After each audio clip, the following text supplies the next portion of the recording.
and welcome to American Pods, the American Gods podcast hosted by Legion of Leia. I am your host, Christina. I am the assistant editor of Legion of Leia. And joining me today is Shaun. Hi, guys. And Brittany. What's up, guys? And Mike, our little summer child puppy. Hello. Our sweet summer puppy, I guess. There it is. You know. Yeah. So, who was it? Brittany and Mike were out last week. Yes. Sad face. One had the con crud. One is getting the con crud. I don't know. So how are you guys doing? How are you feeling health-wise? I feel awesome. I'm much better. I am ready. I was sad. I missed you guys. I really wanted to talk about it, but, you know. Yeah, I still have a little bit of a cough. Drink some water. Take it outside. Don't worry, I got my warrior right here in front of me. And a mute button. Good. I don't tolerate coughs on this podcast.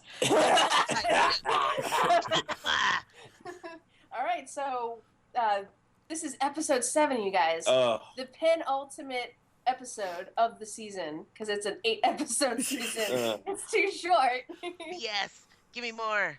I know, we need more. We need more American Gods. And so this episode is called A Prayer for Mad Sweeney. Mm-hmm. And it's just a whole episode about how Mad Sweeney comes to America and who brought him there. Yeah, it was definitely one of the more interesting episodes. The fact that in the book we get a pretty good description of how Mad Sweeney eventually arrives in America, and we get that story just expanded upon. They take little interesting twists and turns and liberties with the story, which I thought worked really well for this week's episode. Yeah. And it was also a nice twist on the Someplace in America. Because instead of it being a 5-minute vignette, it was I think about half an hour, right? It was about half of the show. Well, yeah. Basically, I mean, they had past and present intertwined with each other. Yeah. But it took up a good chunk of the episode. Yeah, I mean, there was a lot of it to it. And I also like the fact that we had Laura recast as Essie Tregowan. Yeah, as Essie McGowan. Yeah, her 16th century? 17th century counterpart. No, I'm sorry. What? No, it was it would have been the 1800s. So, yeah, the 1800s. Yeah. So you're talking like the 19th century then. So, but it was an interesting. I just liked the juxtaposition of seeing that the journey of Mad Sweeney with Essie and then the Mad Sweeney with Laura, and they were both playing counterparts to one another. I thought that was a fun little dynamic. Yeah, definitely. Like, there was one thing that I just don't really know why it happened, but in the book she's called Essie Tregowan, but in this series she's known as Essie McGowan. And I got really confused at some points. Like, am I just hearing something wrong, or is am I having a stroke? But they they didn't really answer why. But I guess the just her expanded story. I guess they felt the need to just change her names. I don't know. Like, Brittany, do you have a theory on this? I mean, I was trying to look at that too. Honestly, I just think it was just something they did. I don't think it has any, deeper connotation other than, well, it's McGowan here. Let's do Tregowan here. It doesn't really matter. I don't know. I don't think it was any really big, in-depth anything. But I do love that they decided to use the same actress. So I really dug that part. Yeah. And I love that Mr. Ibis is telling the story. Like, he's remembering her history and writing with really neat handwriting. Yeah, that was really funny. You have a story to tell, don't you? Yes, I do. It's like his fingers are twitching. Yeah, and he has to go tell a story. That was a really cool little moment, and definitely like the most just awesome calligraphy. Like, just nailing handwriting 101. I mean, like, we're all just jealous and sad of that. Lines are consistently straight. And now, if I ever get to meet the actor, I'm like, is that you? Please tell me that was you. You took, like, a great calligraphy class, and it was just wonderful. So that's what I would love. I want that. And it was, like, a nice fountain pen in there. It's like, I don't know. I have a little bit of a fetish with fountain pens. For the fountain pen? A little bit? Yeah. I mean, I guess that's probably the English major / artist Sure. in me. It's like, I need this in my life. grabby hands. But what about you, Mike? What did you think initially about the episode? Initially, it brought more light into a character I really dig because I really like Mad Sweeney, and the fact that I got like a whole history lesson of him in this episode was brilliant. And I am one of those people that fantasizes a lot about old culture, and so hearing the life of how leprechauns and the fairy folk is like, oh, I'm geeking out so much. I now want to just put bread and milk right there on my windowsill. I know, right? That's what I just want to do that now for life. I can't really do that because of my cats, but it's No, you'll wake up and like, it's like, oh, it's gone. Like, what happened? Oh yeah, I have cats. Yeah, exactly. Well, to be fair, they probably had cats too. They just didn't realize it because the cats probably lived in the woods and came out and ate the food and then went back. But you know, that's true. But don't ruin this. don't take this away from me, Shaun. But yeah, I kind of I like how they just kind of changed up, or rather expanded Essie's to match Laura, because they're both, I don't know, these two women who they're independent, Yeah. and they're trying to search for themselves or something. Mm-hmm. I don't know. What do you think, Brittany? Well, I do like that, not necessarily that Essie, just because they use the same actress, that it's not necessarily that they were related. Right. I did hear a couple people kind of speculate that, but I do believe I read it's not supposed to be that type of connection. It's more of the connection between, Mad Sweeney with each of the ladies in his life and how Laura reminds him of Essie. Um, and I thought that was really cool. But you know what? I think out of the four of us, I think I'm the one who is kind of the most disappointed by this episode, honestly. I just wanted more Mad Sweeney. It's more of a story about Essie, which is fine. And I do like that story in the book. But I mean, it's Prayer for Mad Sweeney. And you get like 5 minutes of him in the actual flashback of the story. And then in the actual present world, um, we get his trials going along with her, but I don't know. I wanted more him. You get a little, because even in the flashback, when you get him, you only get him in 3 parts. You get him when he talks about, that's not even in the flashback. It was when he is telling Laura that he was a king and how he died on the battlefield. Mm-hmm. Like, that part was cool. I wanted more of that. I wanted more about him. And other than just seeing him run into Essie in prison, and then she decides to have sex to not get hung, which a woman's got to do what a woman's got to do, sadly. But other than that, I don't know. I just wanted more him. If it's gonna be called Prayer for Mad Sweeney, and it's all about Essie, and he's just like a footnote in it, then it was slightly disappointing to me. Well, I'm sorry. Go ahead, Christina. Yeah, but she was praying to him, or giving him alms or whatever to give her luck or good fortune. So, I mean, I guess the title is pretty apt. What were you going to say, Shaun? Well, I mean, the way I look at it, and this is just kind of the storyteller in me, is the fact that this was every story that we've gotten that's somewhere in America, that's a flashback that brings them ultimately to the new land, is all about how they got here. And the journey of the entity is not nearly as important as the people who brought them. I mean, we've seen that consistently time and time again. It's this story about this is how they were able to get here, with a couple of exceptions. But by and large, it's about the followers who put belief into this entity that makes them live and breathe. So the story of Essie as a young girl believing in Mad Sweeney and then having this extremely hard life. And when she remembers him, her life is good. And when she doesn't remember him, her life is bad because the Fae folk are fickle. And ultimately how he helps her when she starts to pray for him. The entire story is about him. It just happens to be that she's the vessel that carries him to the new land. And ultimately, when he gets here, he's a little pissed off about it because we talked about this last week. This is not a land for gods. Mm-hmm. And so he's a little mad, but he's also like, you gave me homage. You always left out a loaf of bread. So I'm here to make sure that you travel on your final journey. Because as we've discovered with Anubis a couple episodes back, what you believe in is ultimately what takes you to the great beyond. Mm-hmm. Yes. So her courier is Mad Sweeney, which I'm sorry is boss. Like, like Anubis is clearly like if everybody has like a scale of who do I get to take me to the afterlife, Anubis is like right at the top, right? Yeah. I mean, Right. he seriously has like presentation, but come on, Mad Sweeney, you know they're going by like a crocodile bar and they're going to play darts and like there's probably like a road trip for a month or two before you even get to the afterlife. I mean, Essie went on a fun journey with them, I guarantee it. I'm kind of curious because Essie at some point when she's arrested again and she actually is waiting for the gallows this time because she blew her first chance. She in the cell next to her she is it is Mad Sweeney, right? And she tells him about her very short time when she went to the Carolinas. She was talking to the Indian woman, and the Indian woman said that her name is now Susan. But Essie wanted to know what her name was before that. It's like, it doesn't matter because I'm in this new land. Right. I can be who I want to be. And I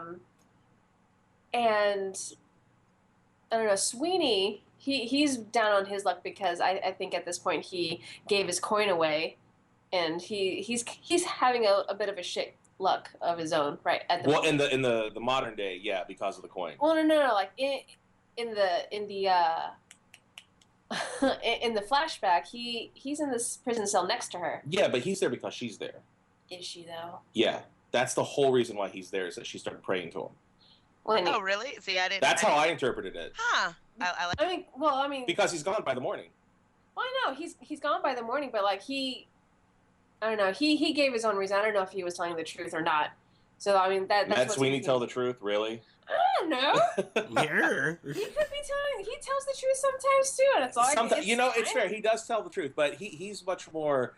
There's a book series I always love reading called The Wheel of Time, and they have these people in there called the Aes Sedai, and the Aes Sedai, they call it an Aes Sedai truth, which is they'll tell you the truth. They just won't tell you the whole truth. Like, oh, this is my gold coin. I'm not going to tell you it's from a horde of a dragon, blah, blah, blah, but here's a gold coin, like... Okay. Well, in any case, he was there. Right. They were talking, and while she was telling him about her time in America, he was, I guess... He looked very fond of the idea of going there. I agree. I think the appeal of the Americas dragged him in, but I think and so that's why he decided to help her this time. Yeah. But yeah. What do you think, Mike? I definitely felt that he was there because of timing. That he's helped her,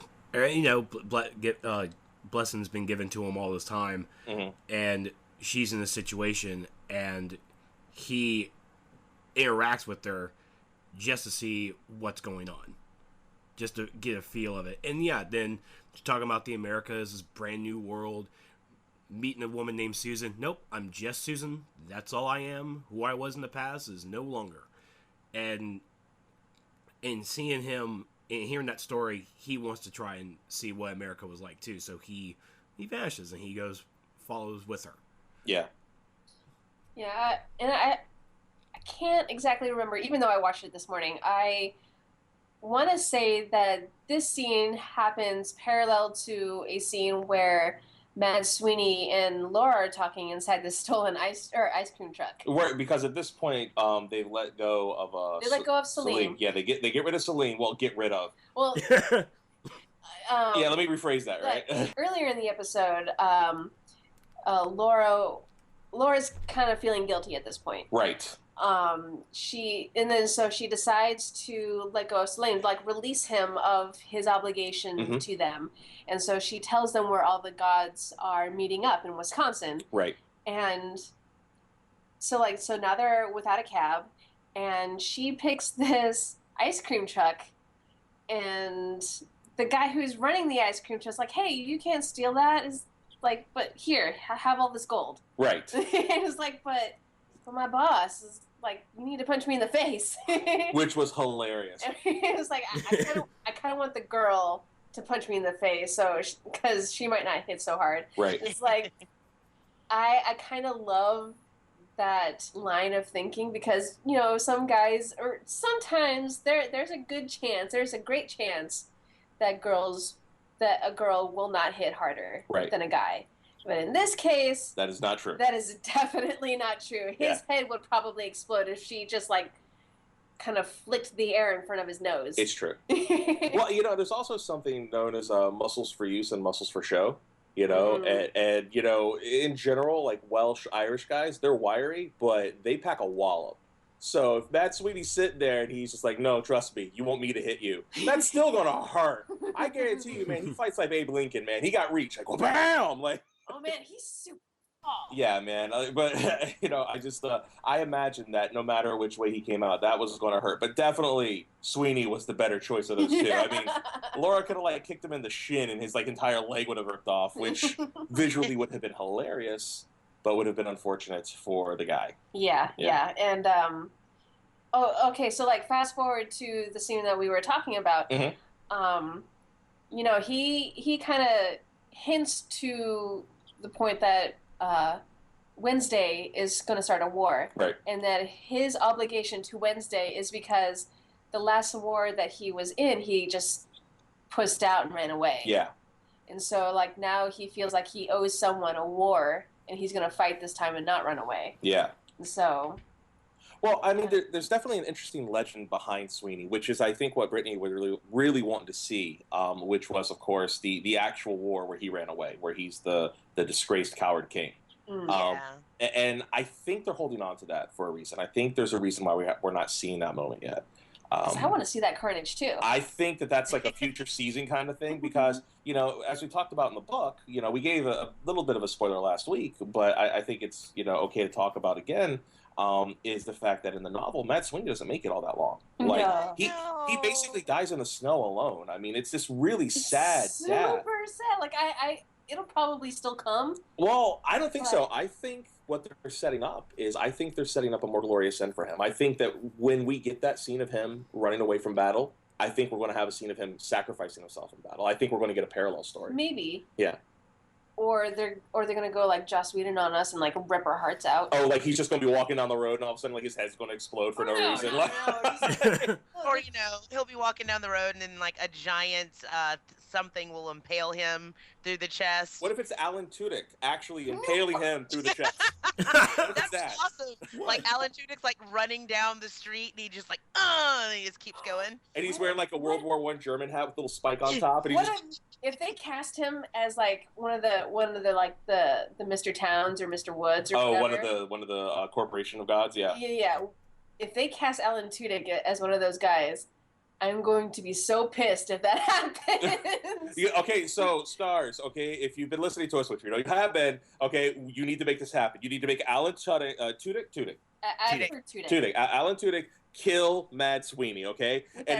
With like a spear or something or anything. Please make this happen. If they cast him as Mr. Town, they'll be amazing. These are all good ideas that I think the world and the internet would love. I mean yeah, they already. Go ahead. He's not doing powers. I mean, he doesn't. He needs work. Right. Like, look, he's great and he's funny, and he doesn't have anything to do right now aside from con men, and it would be wonderful. He'd be a great addition to this show. And then Mad Sweeney, like as he's dying, can say something like, you know, curse your sudden yet inevitable betrayal, and that would be great. I would love that. He could have been like one of, oh my God, wait. So, you could take it to the flashback, and he could have been one of Mad Sweeney's right-hand men, and then he could say it, and it would be even better. Yeah. And what he says when he kills Mad Sweeney, he goes, "I'm a leaf on the wind. Watch how I soar." Leaf! Hey, get it? Leaf? Leaf? By the way, for those of you who do not get this, we're making all sorts of Serenity and Firefly jokes right now. But I think if you're watching American Gods, the chances of you have seen Firefly in passing is probably fairly high. Yeah, but if you haven't, go check out that series. But we're here for American Gods, though. We are here for American Gods. Not to get us too off topic. Sorry about that. I had one of my Shaun moments. We had a pitch. Yeah, we did. We needed it. It was a great pitch. I dig it. Yeah, but so the idea of Laura choosing the ice cream truck, though, I It's thought very was sensible. it For the first time since she's died. Because she realizes she's got to keep this body up and running for as long as humanly possible, before it just, as Sweeney has said, one day her skin's just going to slough off, and she's just going, just one day she's just going to fall apart. And I was like, this is a smart precaution. I mean, it's still just an ice cream truck, but it has to have a better refrigerant cooling system, than that crappy New York cab, right? Yeah. Right. Yeah, Brittany, do you want to recap those events? Of the cab of the ice cream, yeah, because ice cream truck stuff happened. I mean, yeah, a little bit of stuff happened, but I mean, they sat in the truck, and Mad Sweeney was freezing, and she calls him a pussy, and he's eating ice cream, and then of course, so I do love. Oh, but we can't talk about it. Damn it, the bunny. I love the bunny, who essentially is the reason. So the bunny hops out and Laura tries to avoid the bunny, and then of course the truck crashes.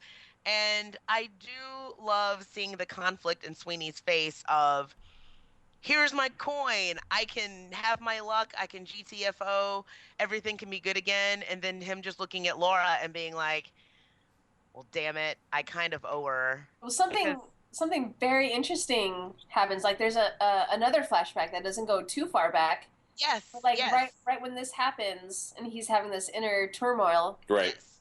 From the car wreck, because with her and Robbie in it, you can tell that it's his fault, because he looks at the crow and he's like, tell him that it's done. And I was like, dun, dun, dun. This was a huge I mean, we've talked about huge departures from the book, but this was a big What happened in the book? It was just a random accident. Was it? Because I was always under the impression that the gods had willed that. It was implied that fate had conspired to kill her, but nobody in the version of the book I read, which was the 10th anniversary expanded text, which from what I recall, they haven't taken anything out of it. They just added on to it. Yeah, they just added on. There were implications that fate intervened because of certain people's fate that were intertwined with Laura's, but it was never any particular entity's fault. Mm. And so this, laying it directly at Wednesday's feet, I mean, just flat out saying that Mad Sweeney had a hand in her death, it changes the game. I mean, it really changes the game. And it also changes the motivation behind Wednesday. It shows that Wednesday's a bastard. In a huge... I mean, and we knew that already, but I mean, this is undeniable bastardom. Yeah. Yeah. Like, gosh, yeah. I mean, because we already know that he was a bastard. Especially in this version of him in the TV show, like we've gotten hints that he has wanted Wednesday, or not Wednesday, Shadow, like this whole time, right? And because he keeps following everywhere, and just like in last week when he was it last week that he got word, or he was trying to like separate dead Laura from Shadow every chance that he got, like if they're in the same vicinity. That's been a recurring theme. You know, the crow came up and warned him a couple episodes back, and he's like, "What?" and which was hilarious. I still love it. And then there's the moment where he's literally driving the car, and Shadow's just kind of sitting there all beat up because he just had the triage surgery in the middle of the road. And, you know, she's running at a dead heat behind him, and he just floors it to get out of there. I mean, it's clear that Wednesday wants Laura as far away from Shadow as humanly possible. Yeah. Because Laura will ground Shadow. At least Laura will make Shadow think of the mundane, which is something that Wednesday can't afford right now. He needs his brain open. Yeah, he needs an open mind, even though she is a walking dead person. I mean, but that's not how Wednesday's thinking. Wednesday, as it's becoming more apparent with this revelation, Wednesday is playing a different game. And this game is a selfish game, and this game will take people's lives, whether they're innocent or not. Because up till this point, Wednesday's war seems to be against assholes. You know, he might be a bastard, but he's fighting assholes. So it's like, what level of douchebag are you rooting for, you know? And I'm seriously, that's basically what it's been. And, you know, all of his allies have been like, you don't want to trust Wednesday. Wednesday's a jerk, but we never see just how much of a manipulative jerk he can be. Now we have it, though. Yeah. I mean, this, if it ever comes to light for Shadow, which inevitably it will, It'll have very bad implications. Huge implications. Huge implications. Yeah. What do you think, Mike? How badly do you think this is going to play down if Shadow finds out? Yeah, because I mean, this is all news to you. So I mean, how did you strike it when it was revealed that Wednesday and Sweeney had a portion or had a direct hand in Laura's death? Just seeing Mad Sweeney walk over to Laura to the body, and I was worried because she was kind of still alive. She was kind of heavy breathing. Her eyes were still open. Right. And here goes Mad Sweeney just walking right above her. I'm like, oh, please tell me she remembers. Does she remember? Like, Mad, what are you doing there? And all of a sudden, I'm like, what the fuck is the crow doing here? Right. It was in that moment, like, I just had to hold my gut. I'm like, oh, what happened? Oh, what's going on? Why did this have to happen? And I was like, oh, this is gonna suck. Where's episode 8? I need episode 8. Basically. Yeah. And I mean, Laura just dead on the side of the road in the modern day. It was so gross looking. Yeah. Because her chest cavity reopened. Yeah. And the coin fell out. Ugh. And yeah. And so her eyes were all foggy again. Yep. And she was bending weird ways. That dead woman bend that only happens when you're dead. Yeah. Yeah. I mean, that's what happens when you're thrown from a car. So, I mean, but yeah. You know what? It's testament to Anubis's stitching skills that her arm didn't fall off. Yeah, right? Her chest flew open. Yeah, but remember, hey. he didn't sew up her chest, though. That was from the original autopsy. Yeah. His work was legit. Oh, yeah, that's right. Because Anubis don't fuck around. No. When Anubis stitches you together, you stay stitched. Yeah. But apparently, some stupid coroner, he can't use, double grade. It's like that, the movie The Hudsucker Proxy, where Paul Newman's hanging out the window by his pants. Yeah. And they have that flashback where he's at the store, the guy's like, he goes, single stitch or double stitch? And he goes, single stitch is fine. He goes, but the double stitch, it's so strong, it'll never break. And he goes, single stitch is fine. And they show that night, and he's doing single stitch halfway through the pants, and you see the pants ripping. He goes, that Mr. Musburger, he's such a nice man, I give him the double stitch for free. And then and it stops ripping. That's Anubis right there. Yeah, Her chest opens up, but that arm. You know what? That made me think. When the cops in the previous episodes, when the cops retrieved her body from the motel, what the hell did they think about the chest cavity thing and the arm? Because I really want to see that scene now where she's at the coroner's office. Well, I mean, let's look at this from a completely rational police point of view. If you are the police and you find a woman that's clearly dead, who's clearly been, gone through an autopsy, you're going to run her fingerprints. You're going to find out she died 2 weeks back, and that there's a disturbance at her grave. So the thing that you get this guy for is not murder. You get him for necrophilia or something, and grave robbing. Grave robbing, or judging by the state of the motel room, because it's all, like a bull just kind of just went destroyed through that, it, destroyed it. And so, I don't know. Maybe they thought he was just, batshit crazy, fighting a dead woman and then drowning her. Maybe he had a psychotic break. I don't know. Or maybe it was his girlfriend. They had a fight. Because at this point in time, I mean, if they were going to look at how dead she had been, it may be, they got into a fight, he killed her, and then him just being crazy. Here he is doing God knows what with his body in this room, and we're here now. After the mortal coil has been sloughed off, yeah. Yeah, I wouldn't want to be a cop and come up with all these theories. Yeah, it's no good. It's no good. It's no good at all. But, I mean, that's ultimately, I think, what would happen there is that they would just kind of go well, that's messed up, and just move along home. But, I mean, that's ultimately, I think, what's really interesting about this episode is the fact that we're not getting a lot of plot progression as far as okay, let's continue what's going on. We're getting this very quiet story about Mad Sweeney. We have what I thought was a really cool tale of the fact that you have Essie, who starts off as a good person, who then becomes thoroughly bad because of circumstance. I mean, let's be fair here. She becomes bad because the aristocracy is just a bunch of she becomes a victim of circumstance. Yeah. And so since society has already labeled her a thief, she's going to become a thief. Right. And then of course she finds, multiple ways of continuing to exacerbate that to the point where she almost is killed. And then she finds this new world, literally, where she's able to, go and start her life over. And in the book and in the show, I kept waiting for Essie to try to run away from the plantation once she settled down with the plantation owner the second time around. And she never does. Like, she finds peace. She's content to be content now. Yeah, she's content to be content. She's no longer angry anymore. Like, she figured it out.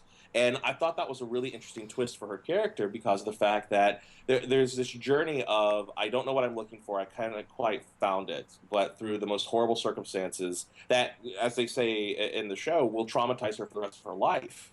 Right. She's able to find this peace by essentially being a slave. And then when the slave owner falls in love with her, she's like, well, I have too much respect for you. And I swear I thought she was playing him.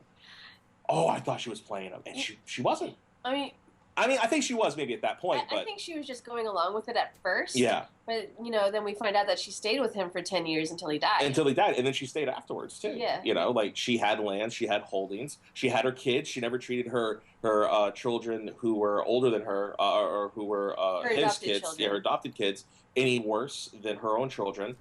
The only difference between the book and that one was the fact that in the book, because she always had to nurse her baby that she had gotten in prison after the plantation owner's baby, her child was always a little bit more weak and a little bit more frail.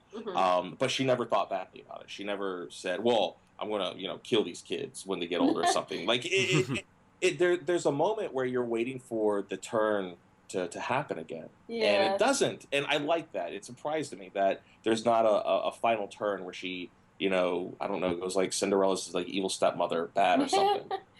Yeah, like, so you and Mike and Brittany, what did you guys think of the story or Essie's story? Yeah, Essie's story, yeah. Because, like, throughout her history, she kept the myth of the leprechauns and the fae folk alive. And when she told it to her kids, and they were fine with it. And then you get to the second generation, and, like, they're just complete pussies about it. Yeah, they, like, freak out. What do you mean there are monsters under my bed? Oh, yeah, jerks. Yeah. I was actually afraid because when she was telling her actual kids about the fairy folk and the father was driving up, I was like, oh, he's going to get so upset, the whole cultural divide thing. Then they fell in love. I'm like, oh, thank God. Actually, wow, my negativity spiked really heavy there. I'm so sorry, show. And, but then, and then, of course, she's older now. She's telling the kids, just run away. Fear's like, don't sleep near a stream, you'll drown. And I treat that with how honestly, how the gods feel. Where with every generation, a little bit of that lore goes away. And seeing that progression, I almost got heartbroken and went to go read some Greek mythology books to keep the lore alive. Aw. Well, I mean, that is the nature of faith, though. I mean, the nature of faith is that, it's...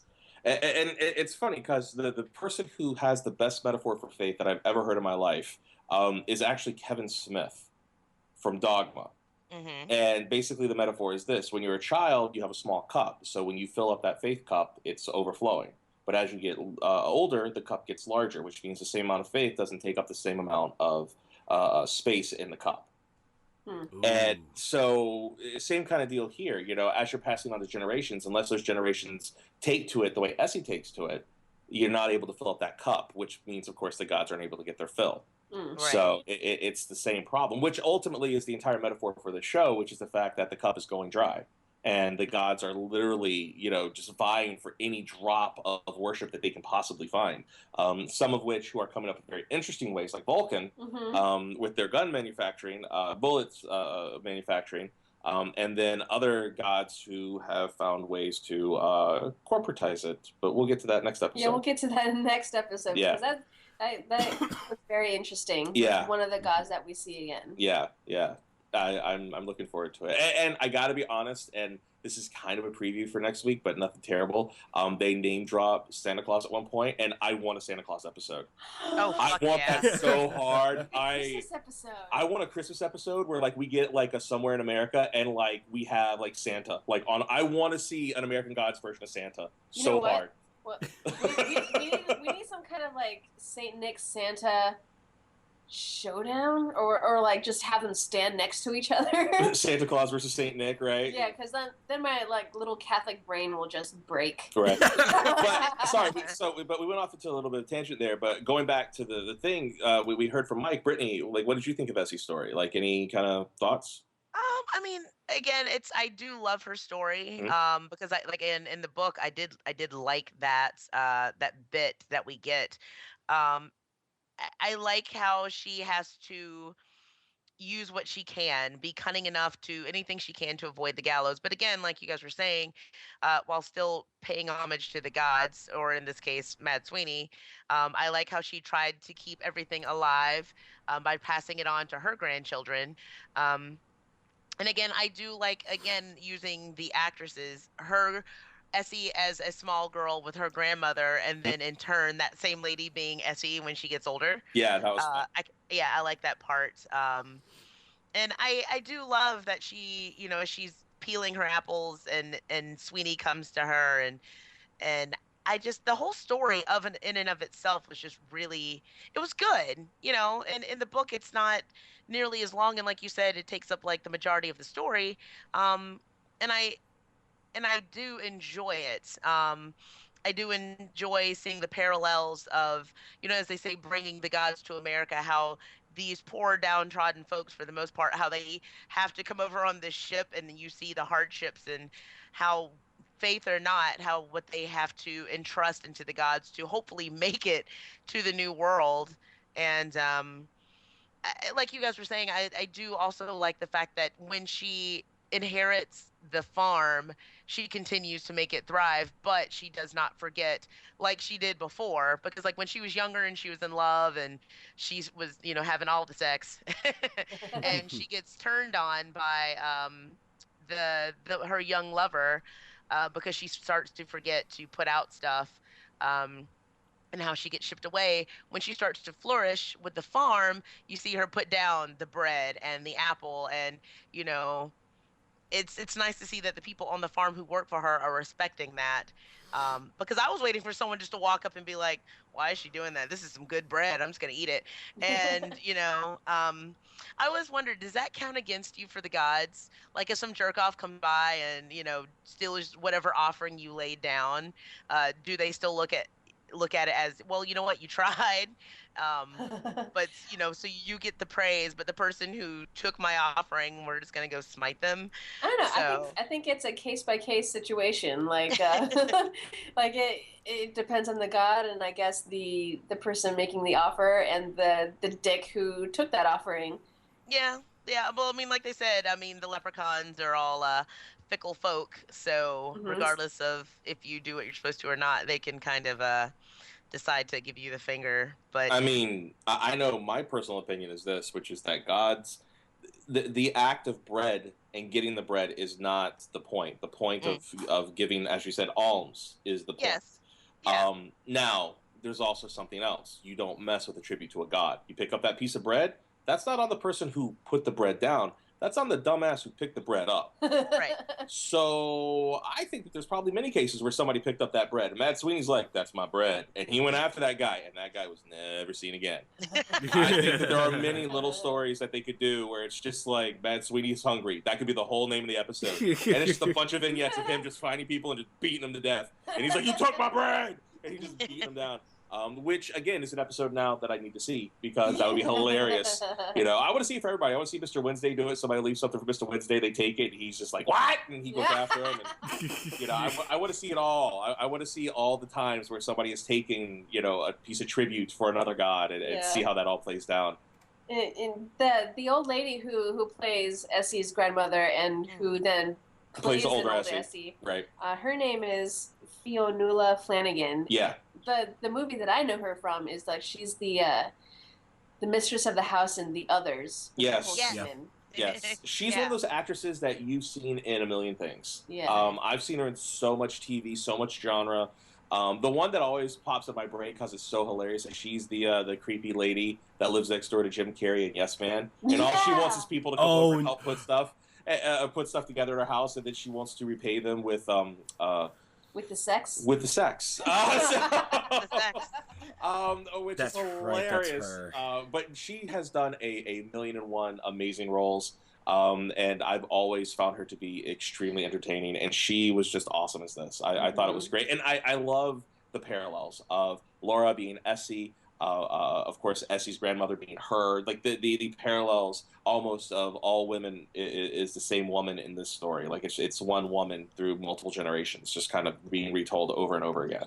I thought that was cool. Yeah. So, what did you guys think of? So, obviously, the ice cream truck flips, and we see Sweeney have his crisis of conscience, and then, of course, he feels he has to do right by Laura, and he puts the coin back.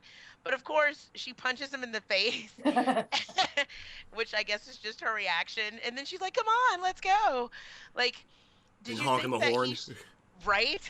Yeah, the crappy horns. Like, Well, she flips the freaking truck. Let's not skip over. Does. Like she just flips the truck over.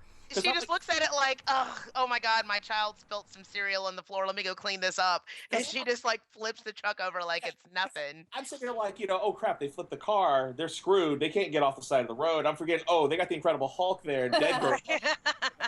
Boom, But I'm sorry, what was the question? So what did you think about the fact that should Sweeney have said to her, hey, dead wife, stop being a cunt. I put the coin back and I saved you.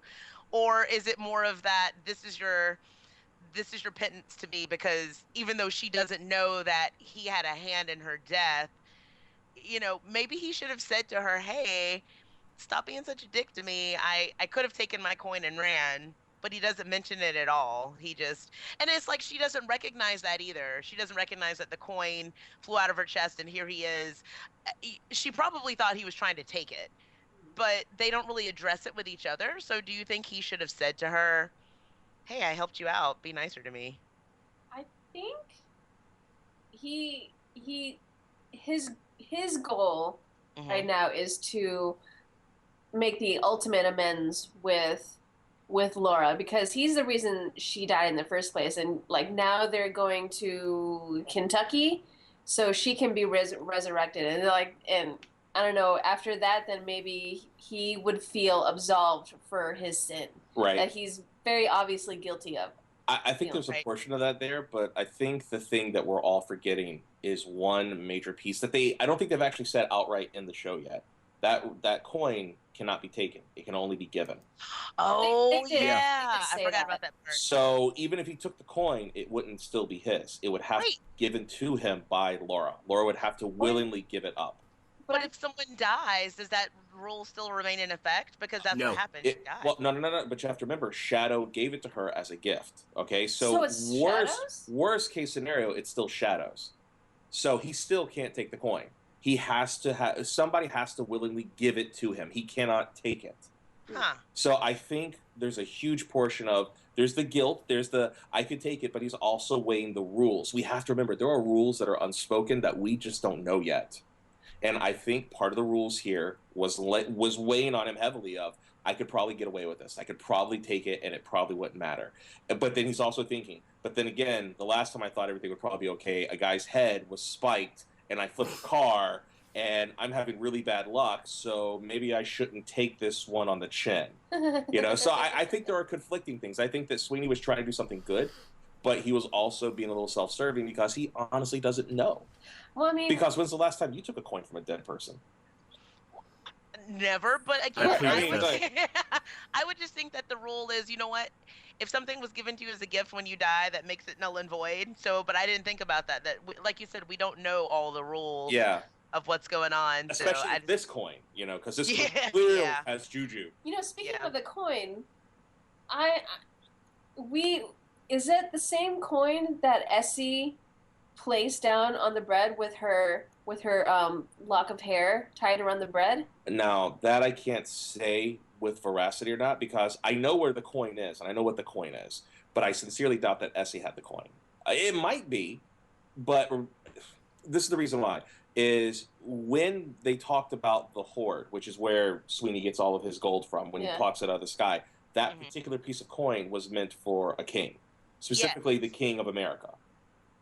Like they say that. They say that this is a coin that is not meant for you. You can have any other coin you want to, but not this coin, because it comes from a dragon horde. Right, so, and like you said, it's meant for the King of America, which is in reference to the Emperor in San Francisco. Is really? Mm-hmm. I was just gonna go back to the old episode where they tell Shadow, I could make you King of America. Oh, and that's what media tells him. Yeah, that is, but I've always taken it as do you guys know the story about the Emperor of San Francisco? The Emperor. Okay, now this is it is Neil Gaiman, so it is relative, and this actually did happen. I googled this. Okay, what'd I say? Relative. Yeah, well, no, I mean it is relative too, but yes, it is relevant to the story. There was a story, turn of the 19th century to the 20th century. There was a homeless man who called himself the Emperor of the United States because one night he had a dream that he would be the emperor of this great nation, and he lived in San Francisco. And what he would do is he would go and he would get dollar bills printed that were the imperial, the Emperor of the United States currency. And he had actually become so popular in San Francisco that when he died, like a ton of people showed up, and you could actually exchange this currency. You would pay him an American dollar to get an imperial dollar so that he could go and feed himself. And so this is a story that Gaiman used in one of his Sandman stories. So whenever I hear somebody make tale of an emperor or a king of the United States, I'm always thinking that they're referring back to this guy. Very cool. So yeah, like this guy, he's just a homeless man. And when he died, they said something like it was like 10,000 people showed up. Wow. It was like this huge thing. Like when his money was so popular and people loved him so much in this town in San Francisco that they would actually take imperial money because they knew that they would be able to get the exchange rate on it because people like this guy so much. Interesting. I've never heard of that. Yeah, seriously, Google it. It's a total thing. Huh. Yeah. But it's also a Neil Gaiman story, too, and I'm just like, what? Like that's just one of those little fun little factoids. So that's what I always thought that he's talking about right there. So that was just one of those little... Cool. Yep. Cool. Yeah, by the way, his name was Joshua Abraham Norton. He was born in 1818. He died in 1880. And he considered himself Norton the First, Emperor of the United States, and subsequently Protector of Mexico. And he literally has a Wikipedia page. You can totally look it up. It's an interesting read. That's cool. Yep. We need that guy. Right? Right? I'm sorry. I completely derailed the podcast. I'm sorry. That was my bad. No, because I'm just marveling at the story that I've never heard of before. Yeah. It was such a good story. Yeah, I had heard about that when I was a kid. And then I read it in Gaiman's Sandman book. And I was like, and as we talked about, Sandman has a lot of connective tissue to American gods as far as conceptually. And I was like, oh, God. I was like, is this actually a real thing? Because I thought it was like one of those urban legends that you hear about. And then I remember going to the library and I remember reading about it. So this guy's real? Like this hobo is real? And he sure enough was. It was a whole thing. And Gaiman being obsessed with America because he loves the idea of America. He totally jumped on it. And yeah, it was a cool thing. Neat. Okay, so there's this... Oh, I'm sorry. I got to make one more thing. I apologize. Yeah. It wasn't 10,000. It was 30,000 people in San Francisco. 30,000 people. Only 30,000. Yeah. So I'm sorry. I just wanted to make sure I gave out the right number. It was 30,000 people showed up for his funeral 2 days after he died. Jesus. Yeah. Moving on to another like little tiny element in the episode, we see a white bunny on their way. Yes. We actually see two white bunnies. I don't know if it's the same bunny. I always thought it was. Okay, but like the first time we see a bunny on the side of the road, Sweeney, I guess maybe sees it, but he also drops a few coins. Like, was he paying tribute to that? What do you think, Mike? I'm not really sure. I thought the coins just dropping was just him fidgeting around and just fell out of his pocket. I mean, at this point in this episode, I hate rabbits now, so that's a thing. That was a dick rabbit. I mean. Yeah. I thought I hated squirrels when they jumped out. It made me have to swerve a little bit. But now I will run over a rabbit. No, okay, guys. Like, squirrel, rabbit, whatever. Would you swerve or would you push the brakes like super hard? Okay, especially if there's no one behind you. Yeah, I would definitely push the brakes. I don't know why she swerved. Yeah, well, I mean, your instinct is to swerve. I mean, that's why I don't know. As a teenager, like, my dad would, like, take me, like, on country roads, and, like, we would practice. Okay, you see something, what do you do? You know, if I tried to swerve, he's like, you only swerve if you've got no other way. And I, like, if you don't go through that kind of stuff, it may not be the first thing you think of. You know, tap the brakes, try to slow yourself down, swerve to keep control, but never just put the brakes on and cut the wheel, because you flip a truck. Yeah. Which is what she did. She put the brakes and she twisted the wheel to avoid the bunny, which at that point, I mean, I've hit a couple of animals that are that size in my time, and I always feel horrible about it. Like, you know, be it a squirrel or whatever. Right. And I hate it because sometimes you can't stop. So I think she made the wrong choice, but I don't really think the bunny was trying to do anything malicious. I think at that point, it was just they were getting close to where Mad Sweeney's taking them, and there's just a lot of bunnies. Yeah. Like, there's just a lot of bunnies. Weren't there bunnies in the last one too with Vulcan on their way to Vulcan? Didn't they see bunnies on the side of the road to Vulcan? Yeah, there were a lot of rabbits. Yep. Yes. Oh. Yes. But I assume that Vulcan was near where they're going to. Possibly. Where's but Kentucky in relation to Virginia?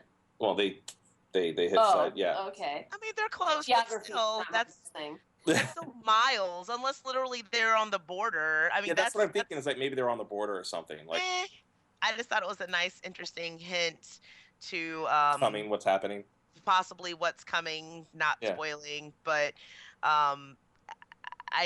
which, you know what? I'll talk about it in the next one. Just remind me about bunnies. I can't help but remind you about bunnies for the next episode. The whole episode is about bunnies, really. It really is, but I'll remember to come back to it. And guys who like to turn water into wine. So we got a lot of. There's a little preview for you, but we're kind of rambling now, I think. So we are. Yeah, I think we're close to the end of the episode. Yeah. Because this was also, as with the last Laura Sweeney heavy episode, this was a very straightforward one. It was, absolutely. And a very off-book one, too. It was very off-book, but I love it. Yeah, I got to be honest, I didn't like this one nearly as much as I liked last week's episode. For real. And again, it was a good story. I like I love everything they're doing with Mad Sweeney. Like I said last week, I hate that in the novel we get this great character, and he unfortunately doesn't have a lot of face time in it. Yeah. And I love the fact that they are clearly going in a completely different direction for the show. I think it's a very intelligent move, and I feel like what they did here was kind of like that Laura episode, which was that we're building up character moments. We needed a little bit of a lull. Let's tell the story of kind of how Sweeney came to America. Let's make the bond between Laura and Sweeney a little bit stronger, because no matter what you think about Sweeney's involvement with the murder, clearly the current duo of Dead Wife and a Mad Leprechaun, which, by the way, is the name of my band. No, Dead Wife and the Bad Leprechaun. So, they're going to be playing at Daddy Food Day Festival. But no, what was I saying? I totally forgot. I went off on a tangent. You like Mad Sweeney and how the expansion of each character. I like how they're creating this into a force where they're going to be together. They're going to be a dynamic that is going to be the wild card of the show. Yeah. And that is really interesting. We know where Mr. World and the Corporation of Gods are. We know where the old gods are and what Mr. Wednesday's trying to do. But Mad Sweeney and Laura are clearly the chaos factor. And I like that they're playing that up. I like that we're getting this really crazy, buddy cop vibe, but it's the weirdest pairing that you could possibly imagine, and it's totally working. Yeah. But if I'm comparing it to, say, next week's episode or last week's episode, it's just not strong. But that's because you're being paired off by two extremely well put together episodes, and this is the bridge between the two. So yeah. And you get no shadow in this one. I mean, literally, it's a shadowless episode, and like you're saying, if you're looking for story progression, which has been the only real complaint I've heard about the season in and of itself, is people are kind of frustrated with, they want that locomotive to go. They want more story progression, great for character building and world building and everything else and these flashbacks, and we get it, but they want that core story to move forward. Let's see where we're going. Well, I mean, they're one huge change, and I'm surprised they did. I'm surprised that we're this far into the season and it hasn't happened yet, which is the House on the Rock. Yeah, well, And I mean, I get it. Yeah, but I get it, and I have a distinct feeling that Brian Fuller and Michael Green and all the other producers and directors of the show, Yeah. like they want this show to go on for more than 2 seasons. Right. They want to keep it going. Yeah. If they go through just the core story of the book, then it's like it's not going to last very long. Yeah, I think our original theory was 2 or 3 seasons, and they'll be done with the book. Yeah. Yeah. Yeah. And I'm okay. I love that anything that's been off book has been done so well that you guys are like the hardcore lovers of the story, and other people that I know who love it, like that's what happens is they're loving anything that's off book because they're so afraid of please don't mess up the story. Anything they've done off book, they are in love with. They love the decisions. They love the way they've expounded or just kind of deviated from it. And if they're going to do that, I think that, like you said, this could definitely go for 2-3 seasons, and then let's not wear out your welcome because sometimes. Yeah. Well, I mean, you gotta know where to stop. I think their end game, because like it especially for Brian Fuller, his sights are always set on a 4th season with any show that he does. So like one day, fingers crossed. Yeah, the goal I think for anyone who especially is on a premium channel is like at least 4 seasons. Yeah, I would think that the perfect narrative for the novel with this expansion, because like I said, last week's episode, you and I couldn't rave enough about it. Yeah, like just the two of us. Like we thought we were going to do a 45-minute episode with just the two of us. It was like an hour and 20 minutes yeah. of us just gushing about last week's episode, which had nothing to do with the novel at all. I mean, it was literally like there's one line, oh yeah, Jesus came over with the Mexicans, and like that, like we talked about that for 30 minutes, like all the little intricacies. But I think that with this expanded American Gods mythos that they're making, I think that 5 seasons would be the perfect sweet spot. Get to the end of Shadow's story. Because, as we know, that's not the end of American Gods. We have Anansi boys, and then we have any other characters they might introduce. Aren't there like 2 little novellas, like one that just came out? I don't know the names of either of them, but I'm not sure about like little short stories that go back to like that check in on Shadow. Maybe, I don't know. If so, yes, great, woo. I'm all about that because, I mean, ultimately Shadow would be our voice throughout all of it. And I would love to see how Shadow would, cross into Anansi Boys and how this all plays out. And any time that I get more Orlando Jones, it's just going to be a good day. You almost said Bloom again. I did. I almost said Bloom. I was like, son of a bitch, don't do it, Shaun. But I did. I caught myself because I love Orlando Jones. And I think that it would be a really cool thing to see. But going back to my original point, though, the fact that we haven't gotten to the House on the Rock yet is completely mind-boggling because that happens like in the first 10 chapters of the damn novel. It's this huge moment, and this is minor spoiler territory, guys. It's a huge event in the book, but essentially what happens is this whole trip that they're going on, the first major stop-off point is Mr. Wednesday has been collecting gods up until this point, and he wants to try to convert them to his cause, and he tries to have a sit-down at a place of power. And they go to this really weird carnival sideshow attraction place, and they have their first big meeting. And it's like... They have their first big meeting, and then something shitty happens. Yeah, and there are like dozens of gods there. And I'm like, ooh, this will be amazing. Let's get to that. And we haven't gotten to it yet. But now that I kind of see where they're going with the story, I think I see where they're going. I don't think we're going to get to it until somewhere in season 2. Yeah, but you know what? You know who is currently like that we know is going to be at House on the Rock? Salim. Yep. Oh, so because Salim, that we found out that's where they're going. Yeah. And that Salim took off for it. He even forgot his rug. That's how excited. He did. Yeah. That's how excited he was to get that news and to see his Jinn. So clearly they're playing up House on the Rock in a big way. So I'm interested to see what they're going to do with that and how it's going to expand in the mythos. Yeah, I like that they're doing this because it gives even the book readers something new to look forward to. Which is always smart. Don't do something so slavishly to the book where you're not surprised. Yeah. Take the idea, the heart of that story, and really develop something amazing into it. And they've done a really great job. And for Mike, who has not read the book, he's going in on this just like completely new. What are you thinking about this season so far? We're like second to last episode of the season. What are your thoughts? I just want to know if we get there. Like, I want to know what, because as soon as Sweeney said the House on the Rocks, like, ooh, what's this place that this guy's leaving, that he's leaving his rug, that he just pissed off another god? Good job, Salim. Good job.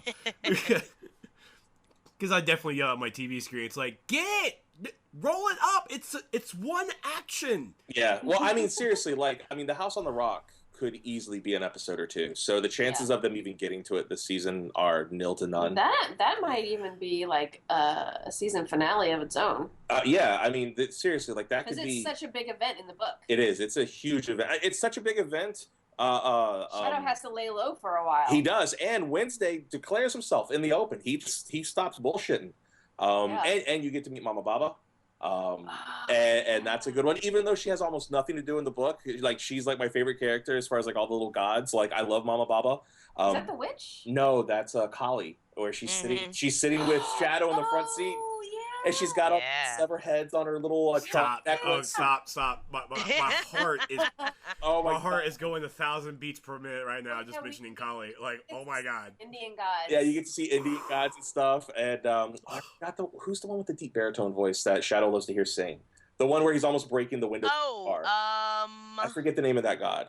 Yeah, I do too. Because you basically you get to meet all these gods who essentially they don't have their power anymore, but they're still gods, and they're still very influential. Yeah, and they're still like crazy cool to hang out with, you know. So it's like so Shadow's in the car with like, oh, and then there's the guy that nobody can remember.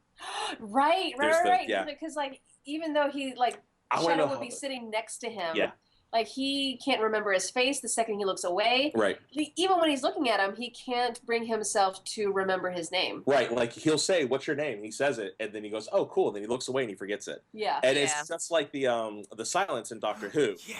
But the trick is that even in the book, we never figure out who he is because every time they say it, we forget it. Mm-hmm. Like, they say that in the book. So I'm like, I want to know how they're going to do this in the show. Yeah. Like, it's going to be cool.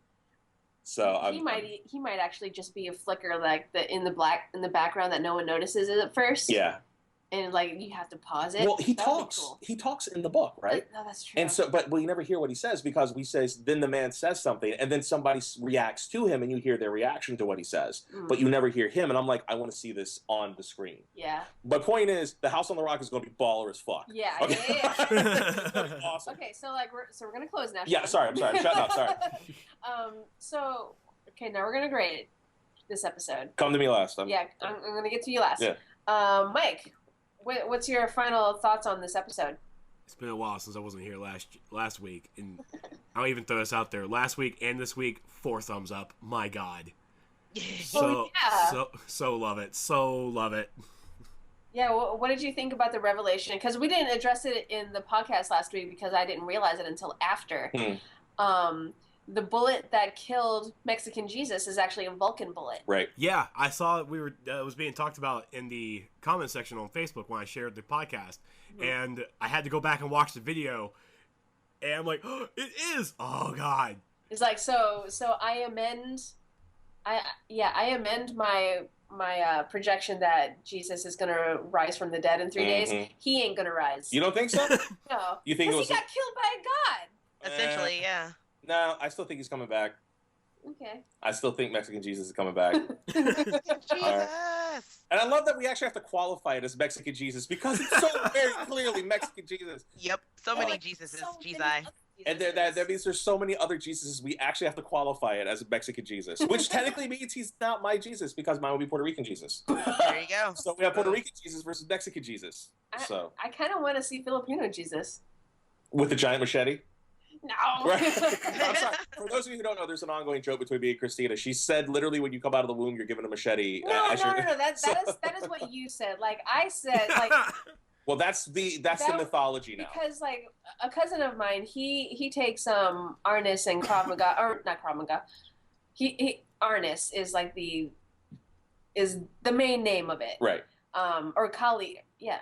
Kali. Back to the machete though. Like he won an award in a competition that he was in, and the trophy was literally a machete. Right. A mounted machete. Right. And Shaun saw this on Facebook and was like, "You guys get weapons for awards?" Right. And so it's become this myth like now. A giant knife, and he's like, "Yes, Shaun." That's how Filipinos roll. So and I told him about my mom's like vast collection of machetes because she either loses them or somewhere around the house, right, and buys a new one, or she just gets a new one because she doesn't have a sharpener. Which is why Filipino Jesus would have a machete. He would never use it, but he'd have it for getting rid of vines. She uses it for everything. Like she uses it as a little shovel.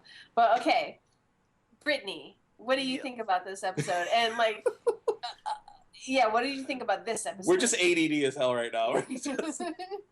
Like, oh, look, a bunny, woo! Everything. So, if I may, since we're being ADD, last week's episode with Vulcan, yeah, I totally give that like all the thumbs up because I fucking loved it. This episode, like I said, I think between the four of us, I was slightly disappointed. I don't know. I felt slightly misled by what was going on. I don't know. And then you guys explain more of the title and how it works, and it's fine. But I'll still give this one I mean, I enjoyed it as far as story progression. Like a 2, but wait, it's out of 4, right? I mean, if you want to. I mean, I give it a letter grade. Mike gives it thumbs. So yeah, we go all over. Okay, yeah, fine. So fine. I'll just do out of 5 stars. So as far as story progression, I give it a 2. As far as telling a good story and not necessarily giving me what I want for Mad Sweeney, I'll still give it 3.5. I still dug it. Yeah. As for me, I love the story. It was very sweet, and I loved the parallels to Essie and Laura and both their journeys respectively. I myself was expecting more Mad Sweeney than anything else. Mm-hmm. I appreciated because Essie's story was my second favorite coming to America in a book because it was just very bittersweet and sad. But yeah, I was expecting more Mad Sweeney. I wanted more of him because as the show progresses, I'm having more of a lady boner for this character. See? Yes, lady boners. Look, we need to start a page called Lady Boners for Mad Sweeney. I will front that shit, and I will be the president and co-captain, and yes. You'll be the leading lady of this fan site. There you go. But I still loved it. So I think I would give it just an average B. Yeah. Yeah. Yeah. What about you, Shaun? Well, I mean, I think I'm right there with you. I think when you come right down to it, this is one of the thankless episodes, just kind of like the Laura back history episode. Mm-hmm. It does nothing for explaining the plot of the gods. It has nothing to do with moving the plot forward as far as these are the giant events that are happening. It's much more about character progression. It's much more about establishing the players on the field versus what the field is. Mm-hmm. And these are thankless episodes because these are the episodes that make us bond with these characters, where after we know the story, these are the quiet moments that we enjoy. Yeah. These are what make these shows worth rewatching because we pick up all these little subtle cues that start to develop. On a first watching, though, because we're not getting to the point, I think that there's always a sense of get it going, and you do have to fight that a little bit. So for the thankless job of building character moments that I guarantee you are going to pay off because these guys seem to know exactly what they're doing with it, yeah. I'm going to give it a solid B. It's a workhorse episode. There is nothing bad about it, but because it doesn't move the plot forward, such as, killing a god last week and talking about how you're able to corporatize faith and stuff like that, and you're just dealing with this quiet story of Sweeney coming to America and Laura and the misplaced gold coin, we're going to have to give it a solid B, but I think one day we're going to look back on this episode as this is one of the moments. Yeah, because these are the characters that you at one point have to root for, but at their core right now, they're assholes. Oh God! And so you need something to get us to sympathize with them. Right. So it did its purpose. And what grade do you think you would have given it if you had to wait week by week? If I had to wait week by week, I'd still probably give it a B. Like I said, it's still a workhorse episode. Yeah. Okay. And the workhorse episodes in these kind of binge-worthy stories are always going to be the thankless episodes the first time through. No matter how much you sit down and want to love every episode. There are some episodes that just have got to get a job done. Yeah. And the fortunate part when you're only dealing with 9 episodes in a season or 8 episodes in a season is that there's really no room for dead weight, which means that this character stuff that they're building right now is going to pay off. And if it doesn't, then it's a missed moment and we get to give it crap later on. Yeah. So either way, we win. So we'll put a pin in it. Yeah. As the series progresses. So okay, like with a few, with actually just one announcement, the new T-shirt on American Gods Represent campaign.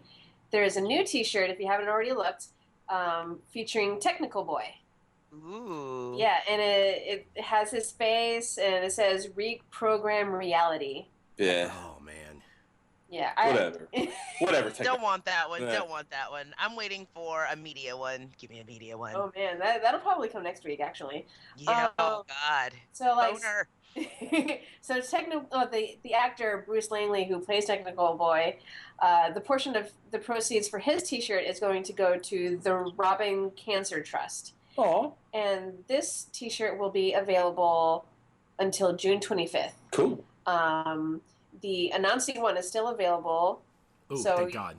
Yeah, the announcing one is still available, but these shirts do expire because Represent can only make so many shirts. Right. We need to get them to make a Daddy Food Day one. Actually. Yeah, they do. I'm going to push Daddy Food Day until it becomes a thing on the show. I guarantee it's going to happen.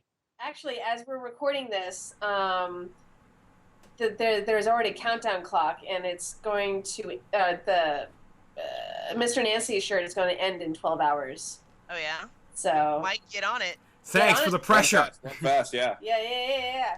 So, and his is for Make-A-Wish Foundation, Eastern North Carolina. Cool. That's right. So. I bought the Man-Eater one. Nice. Yeah, totally. I was like, I need the Bilquist one. I need it. I bought it, and I'm waiting for it to come. I'm on a T-shirt freeze right now because I just bought a bunch of Skeletor T-shirts. So. Of course you did. Like, is it these? They're right behind you, actually.